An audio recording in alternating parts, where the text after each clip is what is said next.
Hello and welcome back to the Sports Hub right here on SPTV. I'm Jackson Jirik alongside Sam Andrus and Carson Tueke. We got a lot to discuss, including the Vikings and the Packers, Week 8 scores, the standings of the NFL, and we'll do a little buy or sell to close out the show.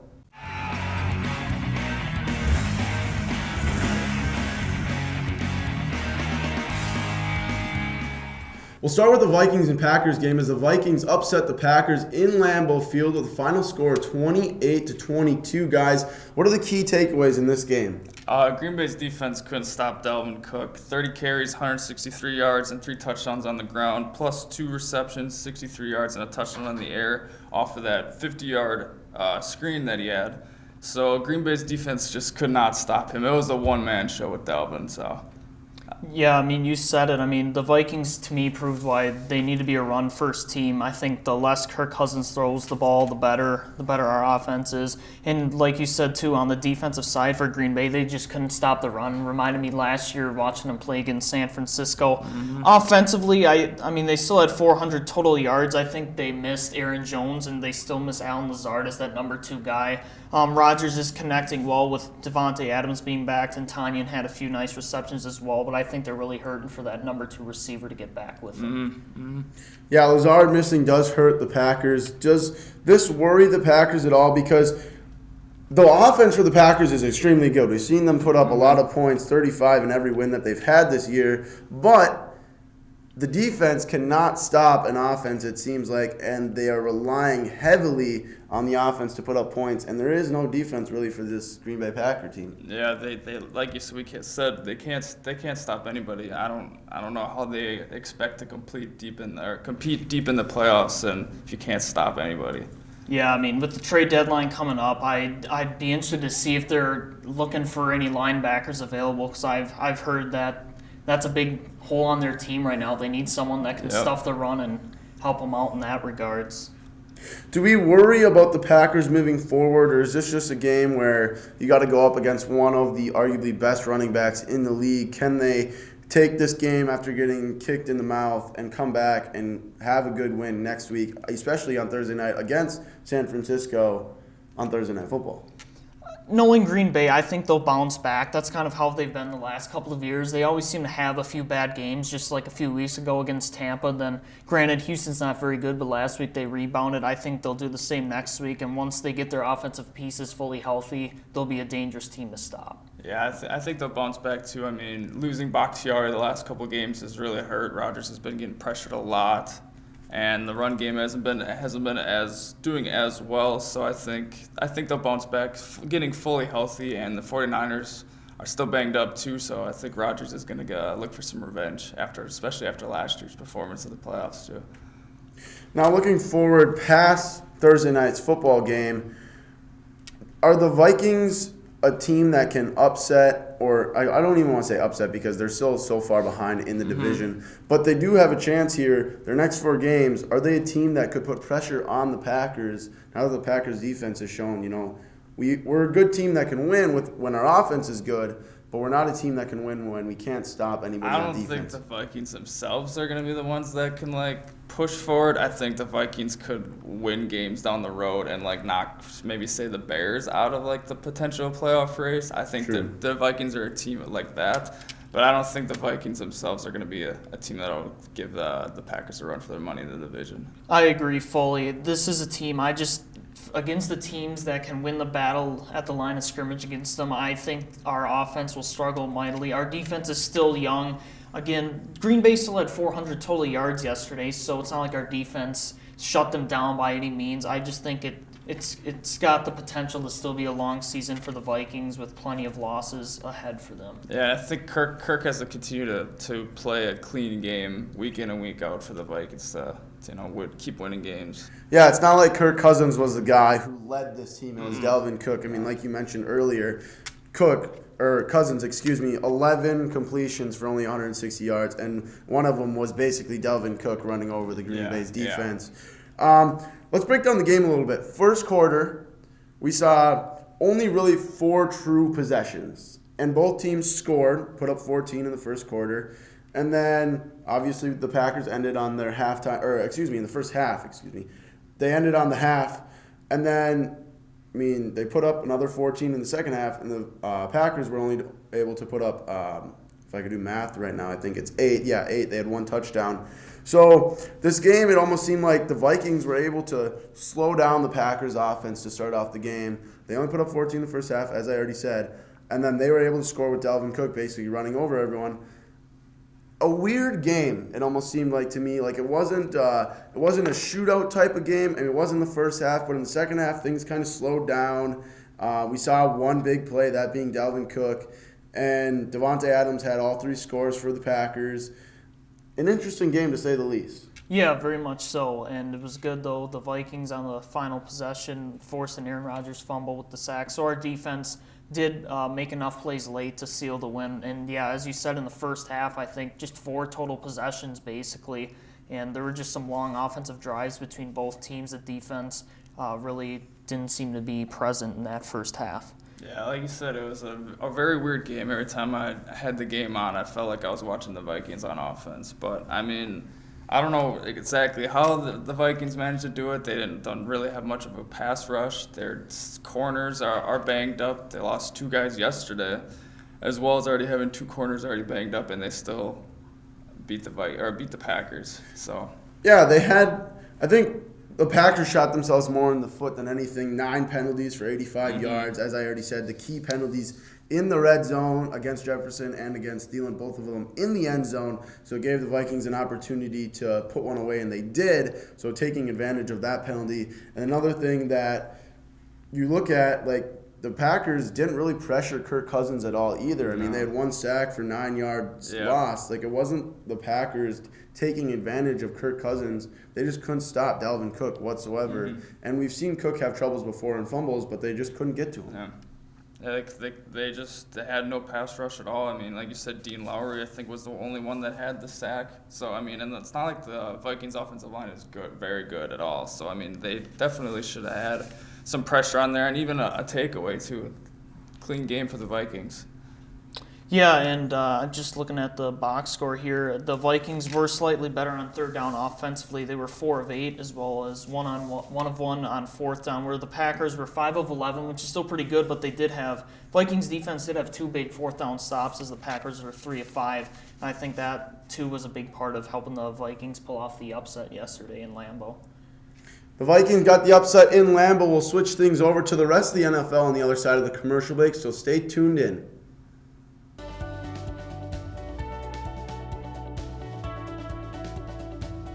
I just wanted to get good grades and to do well. But it also made me realize that I have a lot of career goals. You're there to get a full college experience, not only participate in your sport, but participate in things outside of that. And it's all about growing as a person. My coaches have helped me with figuring out who I really am. Their lives are dedicated for us to succeed. Hello and welcome back to the Sports Hub right here on SPTU, where we're going to discuss the NFL standings and the rest of the Week 8 scores. Let's start with the scores here, boys. First game, Atlanta Falcons beat the Carolina Panthers. Take us through this game. This is a typical Falcons-Panthers game on a Thursday night. It's a game that nobody really wants to watch because there's like no good defenses between the two of them, and it's a typical Thursday night NFC showdown between these two. It's just blah. Well, on the bright side, the Falcons did not blow a lead. That is very true. Yeah. That's very true. On the flip side, it may have helped that I believe Teddy Bridgewater took a pretty dirty hit from an Atlanta Falcon defender, and Carolina had to resort to P.J. Walker at quarterback to finish the game. Yeah, former XFL quarterback. Okay, making a comeback with The Rock taking care of it. Yeah. Switching over, we got an upset. The Bengals beat the Titans 31-20. Joe Burrow looked really impressive in this game. Yeah, Burrow looked well. The Titans' defense did not register, I don't think, a sack against the Cincinnati Bengals, which is very surprising given on how poorly that offensive lineman has been. Because I think yesterday they started like all 5 backup offensive linemen. So, Burrow looked very well. Throwing the ball, I think he's probably the candidate for Offensive Rookie of the Year this year. Yeah, I agree, especially with that win yesterday. Tennessee obviously not recovering apparently from their devastating loss to Pittsburgh last week. But Joe Burrow seems to be finding a good connection with T. Higgins, a fellow rookie receiver out of Clemson. A.J. Green did have a few receptions, but I feel like T. Higgins is certainly on his way up to possibly being the number one receiver in Cincinnati. Yeah. A lot of young talent there over in Cincinnati. They could be dangerous in a few years. The Chiefs dominated the Jets 35-9. The Jets are now 0-8. Chiefs are 7-1. Not a good football team over there in New York. Yeah, the Jets. I'd hate to be a Jets fan right now. I don't know how anybody can watch those games. I don't really know. My question is, do you like draft Trevor Lawrence? Like, Sam Darnold hasn't been that bad since he's been there. He just hasn't had any weapons. Hasn't had an offensive line. Has no weapons. His coach isn't very good. Do you tank for the number one overall pick and take Trevor Lawrence, or what? I don't know what you do. I don't think you get rid of Darnold. That's an interesting question because I'm a big fan of Darnold too. I see massive potential in him, but maybe trading him at the deadline to a team that's a quarterback away like is the Cowboys maybe. Yeah, maybe. I mean, just he's got talent, that's for sure. But the Jets obviously are just not a good organization right now, and I was just surprised to see a box score for the Chiefs-Jets game. I thought the Chiefs had a bye week, but I mean, isn't that what the Jets are at this point? Tell their opponents? I don't know. We'll switch over to the Colts and Lions. Colts beat the Lions 41-21. Yeah, this is the Colts defense showing their dominance once again. Pick 6 by Kenny Moore.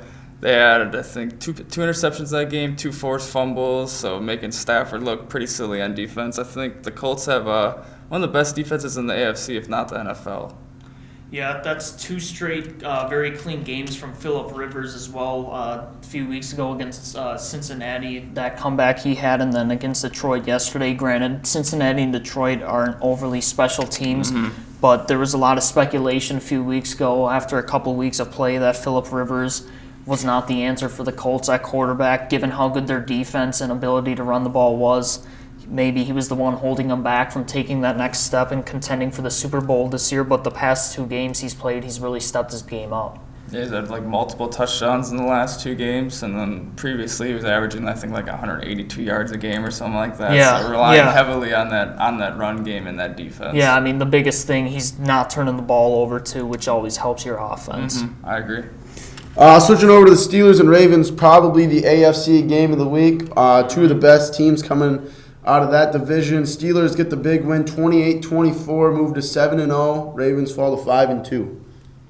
Another interesting game. I mean, Baltimore, offensively, you could say, did what they wanted to do. They pounded the rock. Pittsburgh's run defense was supposed to be perhaps the best in the NFL. Baltimore had over 200-some yards rushing, but yet again, it turned out Pittsburgh still got what they wanted, and that was to force Lamar Jackson to throw the ball late, and he didn't deliver. I think he had 2 interceptions as well as 1 or 2 fumbles lost too. That just killed their offense. Completion percentage was below 50%. Lamar Jackson just continues to struggle in these big games. Yeah, I think that's the biggest thing that's going to hold Baltimore back from making a deep playoff run again is Lamar's throwing ability. He's got to prove that he can make those big throws in those big games, and he hasn't done it so far. It's all been the legs. That is very true. Switching over to another upset in last Sunday's games. The Dolphins beat the Rams 28-17. Does this make the Dolphins a team that, forced to reckon with, or are the Rams just frauds so far?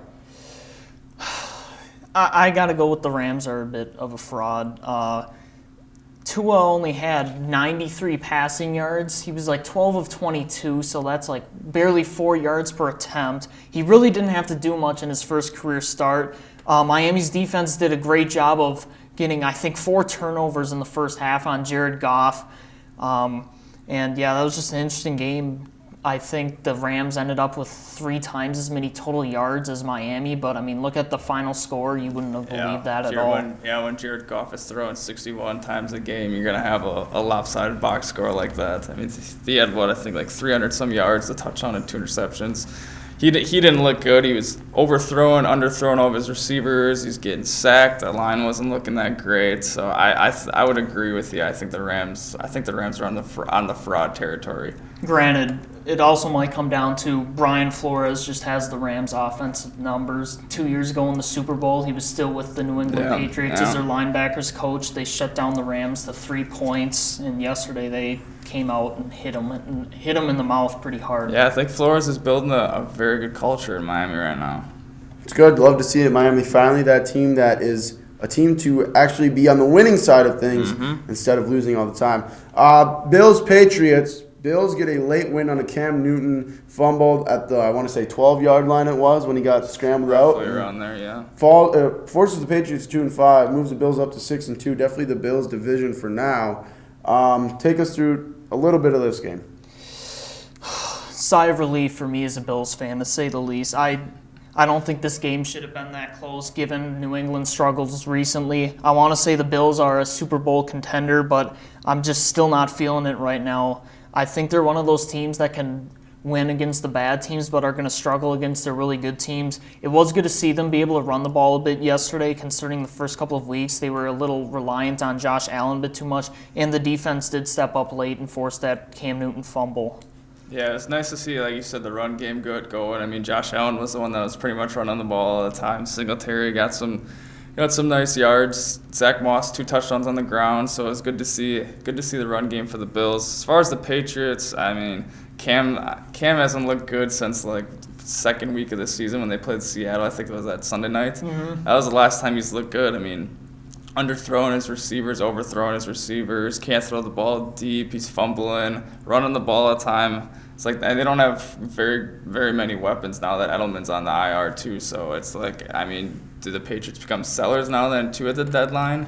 I mean, they haven't. Who would have thought the Patriots becoming sellers this fast? I mean, 1 year after Tom Brady. Who would have thought the Patriots would be 2-5 right now too? Not myself. I thought once they signed Cam Newton, they had an opportunity to make some noise still, and they haven't. So. I mean, former MVP from like a couple years ago, not even. Yeah. So it's 2015. Yeah. So I mean, 5 years ago. So I mean, he's still a good quarterback. I mean, he just has to show it. We saw him even in 2018 before his shoulder injury. Yeah. He was putting up historic numbers, I think even better passing-wise than his 2015 MVP season. I still think he has potential, but you can't do much when I think yesterday Damiere Byrd would have been your number one receiver to throw to. Your tight ends are nobodies, even though you took 2 in the draft. Yeah. I don't think they're seeing the field. No. Belichick, I don't think, can work his magic with the lack of talent on offense right now. We'll switch over to the Raiders and Browns. Not much to go off of here. Only a combined 22 points. The Raiders get a 16-6 win.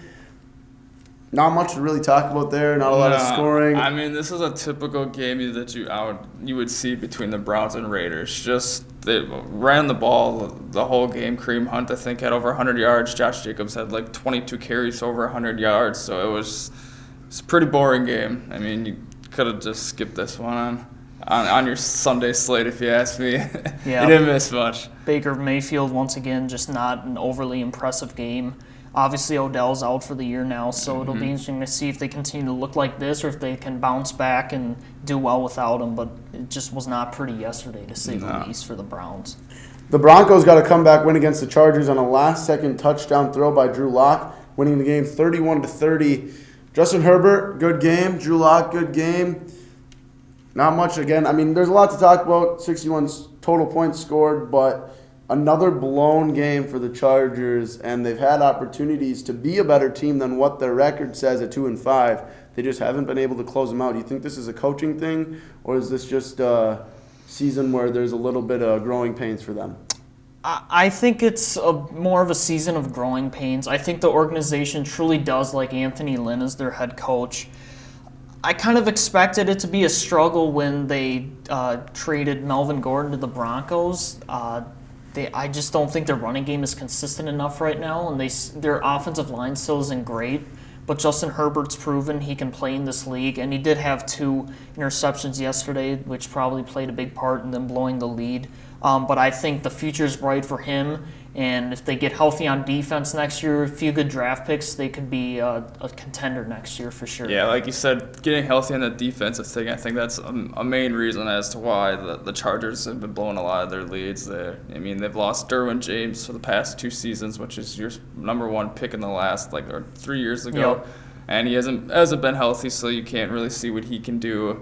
Casey Hayward got banged up yesterday. I mean, Melvin Gordon and Joey Bosa haven't been doing well, so your defense hasn't been really helping Herbert, who has looked very well so far this year. He's put up 30 points yesterday, so defense has to step up too.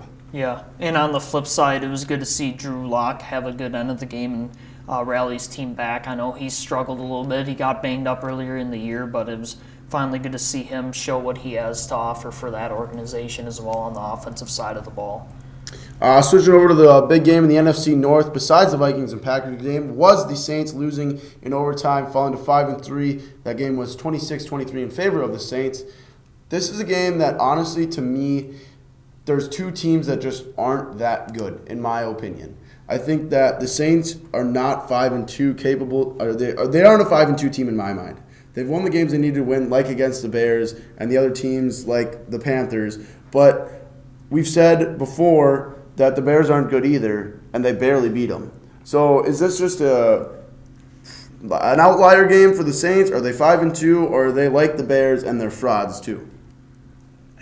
Yeah, that's a tough one. The Saints haven't. I don't think they are the 5-3 team or 5-2 team, whatever we said it was, 5-2 team. Breeze is definitely on the decline compared to last year. He can't make the same throws as he once did. The offense really just relies on Alvin Kamara every game. I mean, Michael Thomas hasn't played this year, and Emmanuel Sanders has been hurt or is on the COVID, so he was out the past 2 weeks. So that offense hasn't looked great. The Bears' offense hasn't looked great either. Foles threw the ball twice down the field yesterday, besides the little dumb passes. So, and that running game is last in the NFL, so it hasn't done anything all year. So I don't like either of these teams. I think they're both frauds where they're at. I agree. I think they're both very mediocre teams. The Bears aren't really that much better off, if at all, with Foles back there compared to Trubisky. Trubisky's even a bit more athletic. Foles might throw it downfield a bit more than Trubisky. But yeah, exactly. They have Allen Robinson, but they really don't have much offensively. No. Jimmy Graham's well out of his prime. The Saints, they still have some potential, but their defense has not played very well this year. Drew Brees, we all know, just can't really throw the ball downfield. They're without Michael Thomas. He's hurt. There's maybe even some other stuff going on behind closed doors with that, getting into fights with teammates a few weeks ago at practice. And you said Emmanuel Sanders is out too, so very reliant on Alvin Kamara yesterday. We'll switch over to the Seahawks and 49ers. Seahawks got a big win, 37-27, forcing them to go to 6-1, and the 49ers fall to 500. A good game, but the Seahawks defense struggled again. Are the Seahawks, a team? They are a good team. They're a very good team. They have a really well-balanced offense, good run game. Obviously, probably MVP front runner Wilson, and another good rookie in his second year, in DK Metcalf. Are they a team that can win games in big moments in the playoffs? Because they'll probably win their division.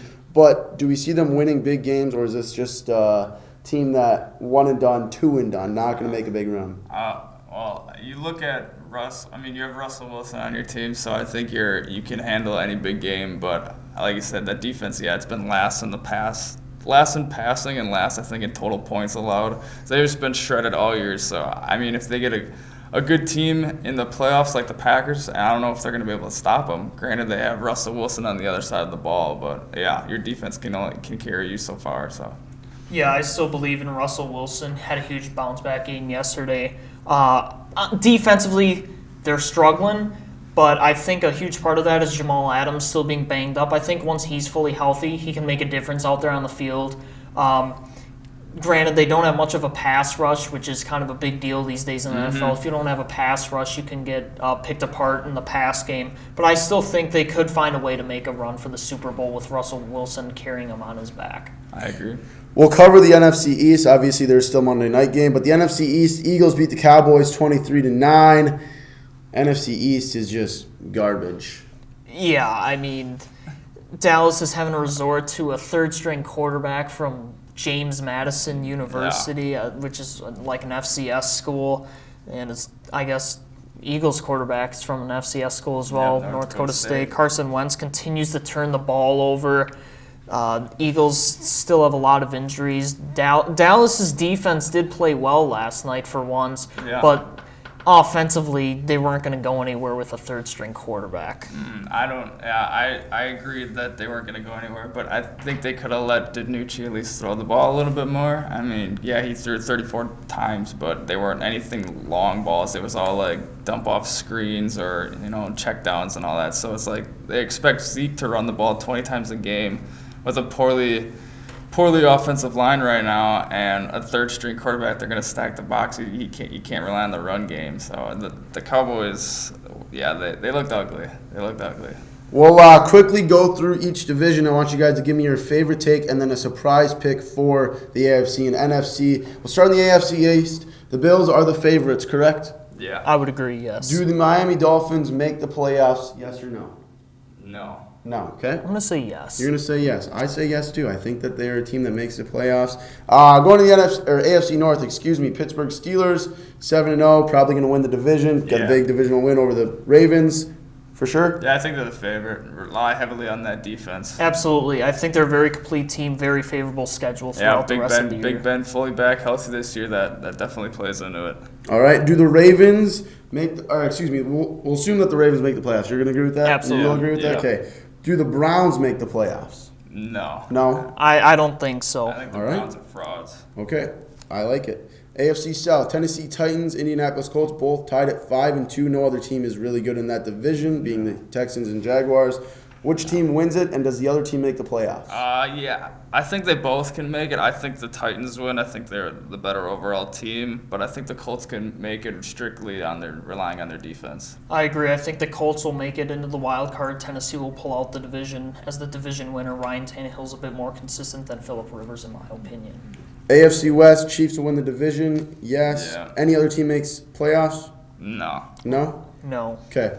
NFC side of things, we'll start in the East because that one's the worst. The least. Philadelphia Eagles win the division, or anyone could really win this division. Yeah, it's wide open. I think the Eagles win. I think they have the most talented roster left. They have guys banged up, but they'll be coming back later on the season. Wentz is the best quarterback in there right now since Dak has been hurt. So I think, the Eagles take it with ease. I think they will, too. When more healthy, they're at least more of a complementary team compared to these other three. So, Eagles. All right. NFC North, Packers win the division. Are they the only team to make it into the playoffs? I believe so. They'll win the NFC North. I think Chicago will tail off. I don't see the Vikings storming back. Yeah, I would agree. It's the Packers division. I don't think that the Bears offense goes anywhere with Foles. All right. NFC South, Saints and Buccaneers are both at 5-2. Which team wins it, and does the other team make the playoffs? I think both of them will make the playoffs. I think the Buccaneers will actually win the division. I think that defense is playing a lot better now. That defense is better. Brady's looking better. They just added Antonio Brown, another weapon, to add to that roster. So I think they win the division. I think the Saints are good enough to stay in that playoff race and make it in the wild card. Still have Breeze. Yeah, he's not what he was last year, but he's still one of the best quarterbacks to ever play the game. So as they get fully healthy, I think that they can make a run too. Yeah, I have the Buccaneers winning the division as well. I do believe the Saints will sneak in as a wild card as well. Tom Brady just looks a lot younger than Drew Brees right now, and they're a way more complete football team. Mm-hmm. All right, last division, then we'll take a commercial break quickly. Seattle Seahawks, Arizona Cardinals, and Rams, all teams that are capable of making the playoffs. We'll say that the Seahawks win the division, correct? Yeah. Yeah? All right. And then which team, if only one or even two, both make the playoffs? I'm going to say the Arizona Cardinals. I think Kyler Murray has been playing very well this year. The addition of DeAndre Hopkins certainly helps. He's the NFL leader in targets and I think receiving yards as well. So it's an explosive offense. They beat the Seahawks 2 weeks ago on Sunday Night Football, last week on Sunday Night Football. So I think the Cardinals are the other team. I think somehow, some way, both the Cardinals and the Rams will still make the playoffs. the Rams still have a pretty good defense. Like, say, Miami yesterday didn't have that many total yards against them. And when you look at the other divisions, only one's going to go in from the NFC East, and I still think just one from the NFC North. So that leaves, I think, the possibility for 3 from the NFC West to get in. I do like the Cardinals more than the Rams, but the Seahawks will win the division. All right, we'll take a quick commercial break, and then we'll do a very quick buy or sell.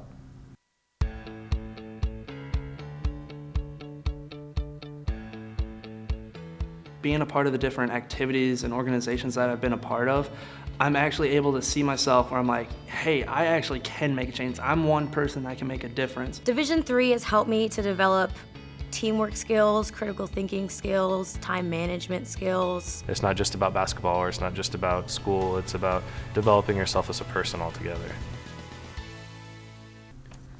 Welcome back to the Sports Hub right here on SPTV. I'm Jackson Jirik alongside Sam Andrus and Carson Tueke. We're going to do buy or sell real quick. Is Alabama the best team in college football? Buy. Buy? Sell. Sell. Okay. Is Pittsburgh going to go 16-0? Sell. Sell? Sell. All right. Miami, playoffs. We already mentioned this, but let's hear it again. Sell. Sell? Buy. Buy. All right. Trevor Bauer of the Cincinnati Reds, free agent this year. Where's he going to go? Buy. Well, obviously, is he going to go to a different team, buy or sell? Buy. Buy it? Okay. I'm going to sell. You're going to sell it? Okay, interesting. Correa of the Houston Astros, different team, or does he remain with the Astros? I think he stays with the Astros. So you're going to buy, okay? I'll buy that as well. All right. The Greek Freak leaves Wisconsin. Sell. Sell. I'm going to buy that one. You're going to buy it. Interesting. All right. I like it. I like it. This has been the Sports Hub right here on SPTV. I'm Jackson Jirik. Thank you to our technical staff for producing the show behind the scenes. For all things Pointer Sports, make sure to tune in to UWSP Athletics. This has been Carson Teuke and Sam Andrus. Everyone stay happy, stay healthy, and make sure to wear a mask.